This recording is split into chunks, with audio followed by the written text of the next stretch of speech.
When given the choice between horror and action, our Matt Perrin chose the latter this week. It's time for your Monday movie musing.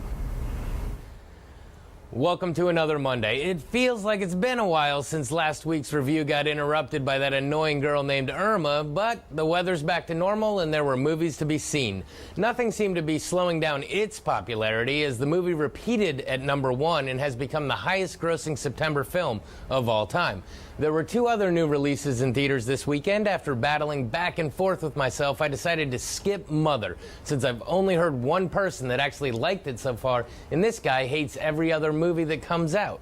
So I went with the one that I was actually excited about. It's based on a Vince Flynn best-selling novel, and here's my take on American Assassin. Our film begins with Mitch Rapp, played by Dylan O'Brien. He's a typical 20-something on a resort vacation with his girlfriend. Taking advantage of the beautiful setting, he proposes to her and they become engaged. Mere minutes later, terrorists attack the resort, killing many, including Mitch's new fiancée.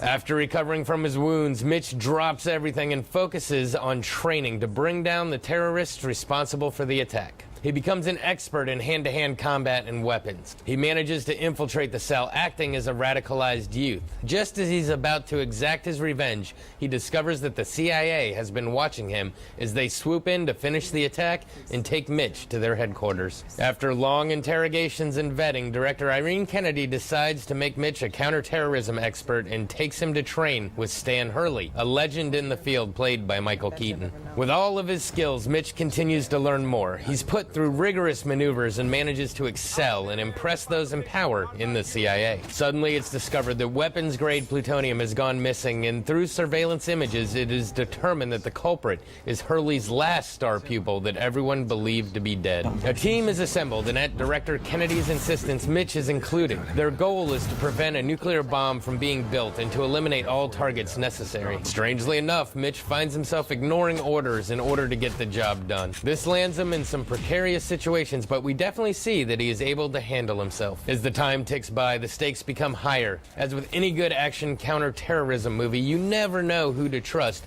and we, as the audience, are on the edge of our seats anticipating fictional nuclear disaster. So, what to say about this one? First off, I didn't realize until last week that this was based on the Vince Flynn novels and that Dylan O'Brien was playing Mitch Rapp.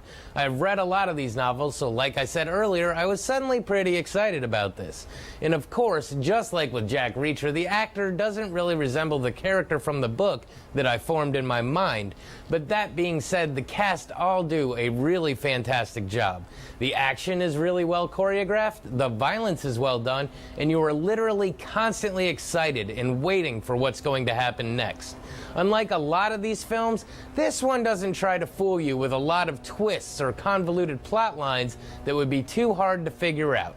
It's just a straight-up, well-done movie of this genre, and I look forward to seeing many more of Mitch Rapp's adventures coming to the big screen. Since I didn't get to do it last week, I thought I would throw in just a little something about it. I can definitely see why it's making all the money. It was much better than I thought it was going to be, and at first I didn't even understand why they were remaking it to begin with, but I really enjoyed it, and I'm looking forward to the next chapter. This has been your Monday Movie Musing. I hope you have a good rest of your week.